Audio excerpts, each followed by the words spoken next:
despertó a punto de morir. Oficial de marina, descubrió que no era capitán de su alma. La bebida le hizo perder su brújula y le pilotó al naufragio. Enaa recuperó su norte. En esta fecha, hace 12 años, un día desperté en una sala extraña. Abrí los ojos y el fuerte olor a desinfectante más el sinnúmero de aparatos médicos que me rodeaban, hicieron que me diera cuenta de dónde estaba.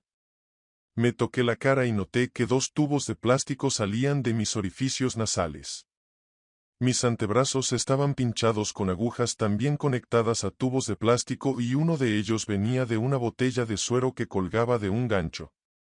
De repente me llegó un poco de claridad mental por haberse despejado la nube que obstruía mi cerebro y mis pensamientos comenzaron a tener sentido. Estaba en una sala de cuidado intensivo en una clínica de Guayaquil. Había estado al borde de la muerte. Los susurros del personal médico y las caras atemorizadas de los pocos familiares que me visitaban, me indicaron que mi estado era crítico. Concentré mis pensamientos tratando de encontrar una razón y de pronto, vino a mi mente la escena del día anterior cuando en desesperación había tomado una sobredosis de barbitúricos con la intención deliberada de poner fin a mi trágica vida. Cerré los ojos otra vez e hice un recuento mental de los sucesos que me habían llevado hasta el borde de la muerte. Nací en un pequeño puerto de un pintoresco país en la costa del Océano Pacífico de Sudamérica, el Ecuador. Pueblo tan pequeño como era, toda la gente se conocía y especialmente se conocía a mi familia debido a que mi padre era el gerente de la única sucursal bancaria de la población. Mi padre, hombre de muy buena educación y de reconocido buen comportamiento moral, cristiano en principios y acción, respetado y apreciado.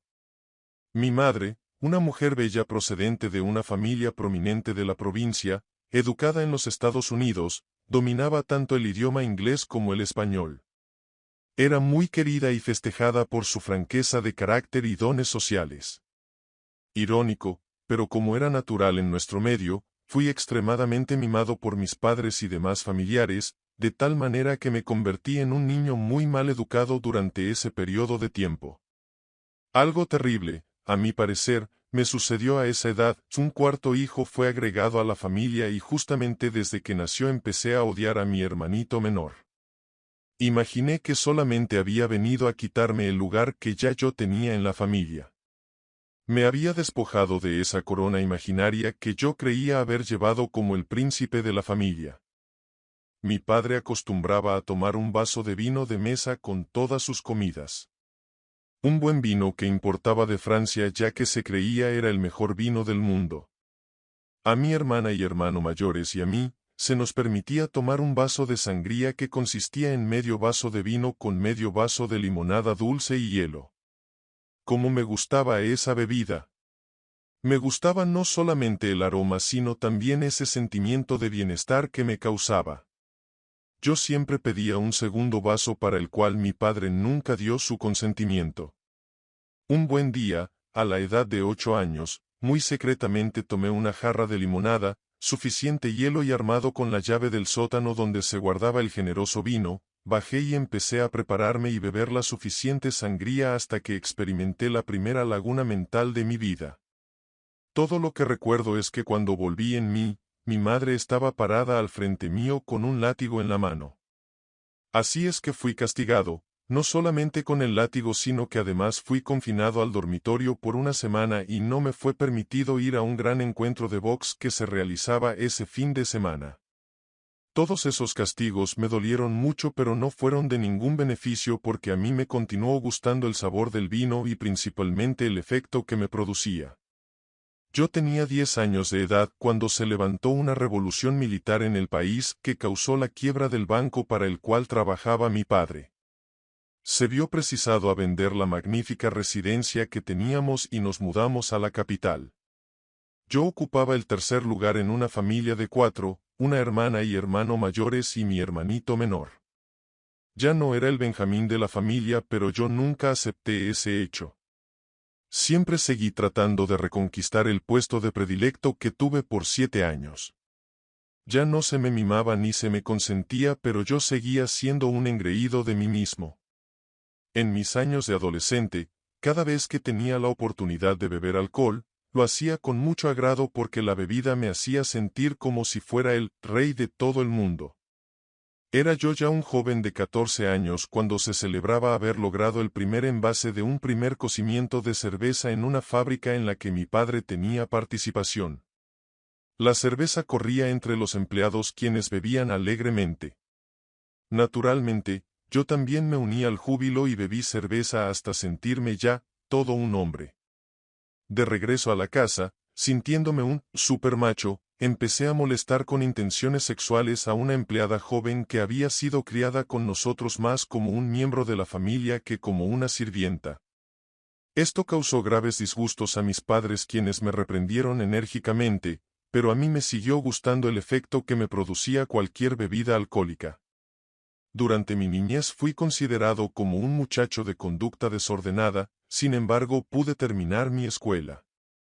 Como adolescente mi vida continuó siendo la misma, agravada por esporádicos episodios de bebida excesiva. Esto continuó hasta que ingresé a la escuela naval donde los cadetes no teníamos permiso para beber, así es que no tomé ni un solo trago durante los 4 años siguientes. Pero llegó el día de la graduación y después de la ceremonia, durante el baile de promoción, un oficial más antiguo, brindándome un cóctel, me dijo que un miembro de la Armada tenía que tomar y consecuentemente tenía que aprender a beber. Desde ese día en adelante empecé a tratar de aprender a tomar sin que jamás pudiera lograrlo. Siendo ya adulto, un oficial y una persona de muchas habilidades, pues tenía don de gentes, humor muy fino, alegría innata, inclinaciones artísticas musicales, dibujo y pintura, bailarín, siempre fui considerado buen compañero en los deportes y mi amistad era codiciada. Se pensaba que mi éxito en la vida era una cosa asegurada. Sin embargo, desde algunos años atrás, ya minaba en mí la base misma de la existencia de una enfermedad que en esa época no se reconocía como tal. Tratando de escapar de mi vida licenciosa, contraje matrimonio creyendo que así tomaría menos. Pero no fue ese el caso. Me retiré del servicio en las Fuerzas Armadas, ingresé en la Marina Mercante, fui capitán de un barco, pero esos cambios no dejaban de ser nada más que escapes. En el año 1950, cuando ya tenía 33 años, sentí la necesidad de escapar otra vez. El estado cada vez más agravado de mi vicio me hizo emprender la más fácil huida a mis propias flaquezas. Con una amante y digna esposa y 2 hijos pequeños emigré a los Estados Unidos. Me radiqué en Los Ángeles. El cambio en mi vida fue dramático.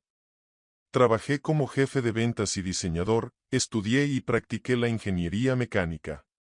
La familia creció con la llegada de 2 hijos más, y con el amor de mi esposa los criamos a todos ellos en una casa que compré dentro de un típico barrio residencial norteamericano. Pero siempre llevaba clavadas en mis espaldas las despiadadas y agobiantes garras de la dolencia alcohólica. El aplastante peso de mi enfermedad fue demasiado y desmoronó la unidad familiar. Perdí toda la fe que alguna vez tuve en Dios y me burlaba irónicamente de los principios religiosos y morales que se me habían dado desde niño. El divorcio se hizo inevitable. Perdí buenas oportunidades de trabajo y me transformé en un paria.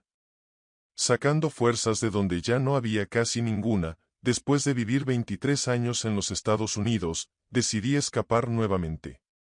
Vendí la casa y me fugué geográficamente a mi país de origen. Siempre llevando a cuestas mi tristeza, mis fracasos y mi incurable enfermedad. Poco me duró el capital que llevé. Cuando me vi sin un centavo, sin un amigo, sin una salida, sin Dios ni ley, creí que para mí había una sola fuente de paz, el suicidio. Después de un mes de permanecer entre la vida y la muerte en el hospital, me recuperé en algo físicamente y regresé a casa de uno de mis hijos en California. Mi alcoholismo se hizo más agudo entonces, estaba ya en la última etapa de la fatal enfermedad. Borracho, un guaínou completo, me quedaba dormido en los callejones de la ciudad. Unos 2 o 3 tragos del vino más barato que pudiera conseguir, era lo único que necesitaba para entrar en la inconsciencia de la borrachera. La única manera de no darme cuenta de que todavía existía. Mi vida había quedado reducida a un ensayo de vergüenza y dolor. Fue de ahí, de ese estado de postración y desgracia, de donde me sacó la mano de ayuda de Alcohólicos Anónimos. Mi hijo había hablado previamente y había sido informado que irían a verme solamente si era yo quien lo pedía. La angustia era inmensa, mi desesperación era indescriptible, pero justamente esa situación en que me hallaba en esos momentos, hizo que aceptara el consejo de mi hijo y le pidiera que llamara a AA. Los AA no se hicieron esperar. Una llamada telefónica y 30 minutos después llegaron en mi ayuda. Me saludaron como si fuéramos viejos amigos, pidieron café, algo inusitado para mí, alcohólicos que beben café, y se sentaron cómodamente a conversar conmigo. ¿Qué me dijeron? No lo sé, pero sí recuerdo que después de una hora se despidieron dejando en mí un pequeño rayo de esperanza. Sí, pequeñísimo, pero aún así pude distinguirlo a distancia. Al día siguiente me llevaron a una reunión de grupo. Tembloroso y desaseado como estaba, fui recibido muy cariñosamente. Se trataba de una reunión de aniversario. De uno en uno fueron pasando a la tribuna. Primero el miembro que cumplía su aniversario seguido por otro que había sido su padrino. Los pasajes de sus vidas que narraban iban dejando huellas un poco más profundas en mí y así empezó mi proceso de identificación. Me parecía que hablaban única y exclusivamente para mí. Lo que más me gustó fue la franqueza y sinceridad que vi en todos ellos. Todos me decían, sigue regresando, y yo seguía yendo. Me divertía mucho el ambiente de sana camaradería que existía. Había días en que me desanimaba porque creía que necesitaría mucha fuerza de voluntad que yo no tenía, pero todos me decían que lo que yo necesitaba era buena voluntad. Empecé a ver que yo no tendría que emprender una fuerte y encarnizada batalla contra quien yo creía era mi peor enemigo, el alcohol. Comencé a darme cuenta de que mi verdadero enemigo era yo mismo. Estos AA me hacían ver que mi adversario era mi propio ego. Me hacían comprender con claridad que para luchar contra este enemigo necesitaría la ayuda de un poder superior. La herencia que yo había recibido de mi mal comprendida religión era que yo había nacido equivocado. Que sin reglamentos y sin guardianes que vigilaran al demonio que había en mí, torrentes de veneno y de maldad se desencadenarían naturalmente de mi ser para devastar y destruir todo lo bueno que había en mi camino. Vi que se había presentado un conflicto en mi larga vida. La pregunta había sido, ¿yo o Dios? Yo me había escogido a mí, a mi propio y querido ego. Pero esto lo había hecho muy secretamente. Durante mi juventud había sido un agradable y aceptable hipócrita. Que Dios, siendo el espía cósmico que yo creía que era para mí, y que yo, sabiendo que estaba equivocado, me había convertido en un normal, moderno y culpable alcohólico neurótico. Por estos 12 años pasados, todo parece haberse transformado de una jornada de ser, debido a, en otra jornada de ser, a pesar de, y el responsable de esto es el milagro de Alcohólicos Anónimos. Lo que yo creía ser solamente una comedia de desobediencia moral, de sexo y de alcohol, ha sido transformada por el programa de los 12 pasos, en una lección de despertar al conocimiento consciente. No eran pecados los que había, era solamente la separación de Dios, la falta de unidad. Antes había existido una separación consciente de un poder superior, separación consciente de los demás seres humanos y eventualmente, una desintegración de mí mismo. Y su programa de los 12 pasos han hecho que yo pueda unificar a mi ego, mi mente y mi espíritu. Hoy en día tengo el convencimiento en lo más profundo de mi ser, de que en la vida existe solamente un peligro para que todo se convierta en problemas. El peligro de la separación. Permitir que el ego gobierne la vida separado de la mente y del espíritu. Pero también estoy convencido de que hay una sola salvaguardia para ese peligro. El convencimiento de la existencia de un poder superior, sinónimo de vida, bondad, Dios. En A empecé a unificar mi vida de separación con el programa de los 12 pasos. Admisión, convicción y liberación. Limpieza de casa y mantenimiento. Todo esto es una nueva vida para mí, pero no solamente nueva, también es la vida más maravillosa que yo jamás haya vivido.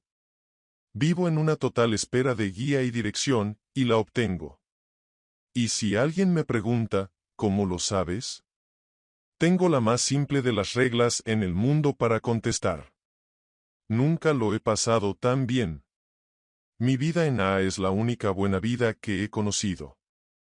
La única vida que ha sido fácil y sencilla durante mis largos años de existencia. Estoy viviendo los mejores años de mi vida. Vivo una vida de gratitud porque no he bebido licor desde hace 12 años, porque vivo en paz conmigo, con mis semejantes y con Dios. Desde el invierno de 1976 cambié totalmente la trayectoria de mi conducta. Dejé de beber de una vez por todas, mi manera de vivir y de beber me estaba destrozando. Por la gracia de Dios he podido rehacer mi vida. Ahora vivo feliz en medio del cariño de una nueva familia.